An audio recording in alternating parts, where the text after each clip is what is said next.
Hi అండి. ఈరోజు నేను ఫిష్ ఫ్రై చేశానండి. నేను ఫిష్ ఫ్రై ఎప్పుడు ముక్క విడిపోకుండా ట్రై చేస్తానండి. అయితే నాకు అస్సలు వీలవ్వదండి. ఎప్పుడు ముక్క విడిపోతుంది. ఎందుకబ్బా ఇలా విడిపోతుంది? మనం బయట రెస్టారెంట్లో కానీ లేకపోతే బండ్ల మీద అమ్ముతారు కదండి, వాళ్ళు ఎంత బాగుంటుందండి. ఇంత ముక్క కూడా విడిపోకుండా చాలా బాగుంటుంది, క్రిస్పీగా ఉంటుంది. అలా ఎలా చేస్తారబ్బా అని అనుకునేదాన్నండి. అయితే వాళ్ళు చాలా ఆయిల్ వేసి డీప్ ఫ్రై చేశారు.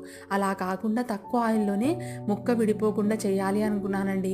ఇంకా వెంటనే నేను మా ఇంటి పక్కన ఆంటీని అడిగా. అయితే తను చెప్పిందండి, కాస్త శనగపిండి కాస్త కార్న్‌ఫ్లోర్ వేయి, చాలా క్రిస్పీగా చాలా బాగుంటుంది అని చెప్పిందండి. వెంటనే ట్రై చేసా.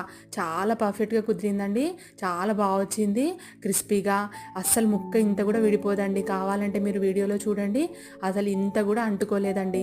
మీరు కూడా ఒకసారి ట్రై చేయండి. వీడియో నచ్చితే లైక్ చేసి సబ్స్క్రైబ్ చేసుకోండి. ఓకే అండి. బాయ్.